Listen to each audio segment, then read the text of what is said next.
You may not know it, but right now off the east coast of Aotearoa, New Zealand's North Island, scientists from all over the world are studying something called the Hikurangi Subduction Zone. The Hikurangi Subduction Zone is one of the major plate boundaries in New Zealand, and it's mostly focused in the North Island, and it's where the Pacific Plate is basically diving down westward beneath the eastern part of the North Island. The Hikurangi Subduction Zone is Aotearoa, New Zealand's largest and most active fault, running offshore from Gisborne down to the top of the South Island.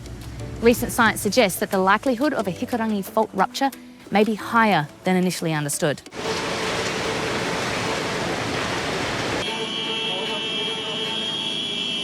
Has already engulfed some cities, fires breaking out due to the earthquake. In northeastern Japan's Iwate Prefecture, tsunami waves of over 4 meters were observed soon after the quake. The agency is warning that... We now know that a Hikurangi Subduction Zone earthquake and tsunami has the potential to be similar to the tsunami in Japan in 2011. The reality is, it's not a matter of if, but when. Live coverage from our helicopter up in northern Miyagi Prefecture, where a tsunami obviously coming in several sweeps.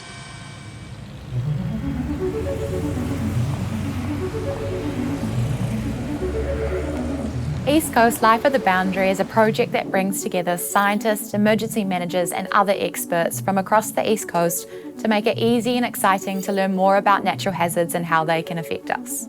We're working together with Civil Defence, emergency services and many other organisations to develop and test the Hikurangi response plan. Matauranga Māori speaks of large tsunamis, and since written records began, Aotearoa, New Zealand has been impacted by 10 tsunamis higher than 5 metres. In 1947, Gisborne experienced a tsunami that was up to 10 metres high in some locations. So the Hikurangi Subduction Zone has actually generated earthquakes in the past. The largest one in the historical record were in 1947. There were actually 2 earthquakes generated on the subduction zone in March and May of 1947 offshore of Gisborne. And these weren't particularly large in the scheme of things. They were only about a magnitude 7.2. They weren't magnitude 8 or magnitude 9, but they did actually cause quite large tsunami for the size of the earthquake, given what we'd expect that size of earthquake to cause. We know a large earthquake and tsunami is something we will face in our lifetime or that of our children and grandchildren. Emergency managers are planning for it. But how prepared are you? Everyone must prepare because we are all part of civil defence.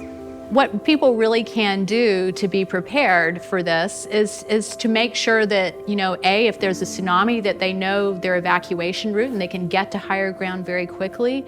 And then B, have a plan with their family to meet back up with their families and make sure everyone in their family knows what to do in the event of an earthquake or tsunami.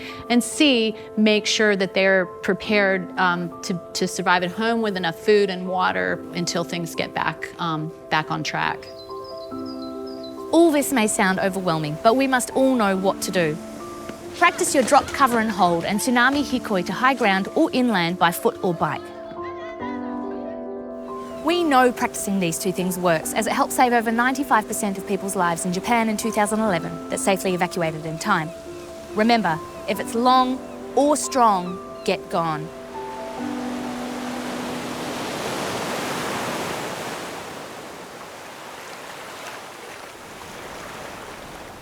You can find out more about preparation and planning at www.happens.nz. And you can check your tsunami evacuation zones on your local Civil Defence Group website.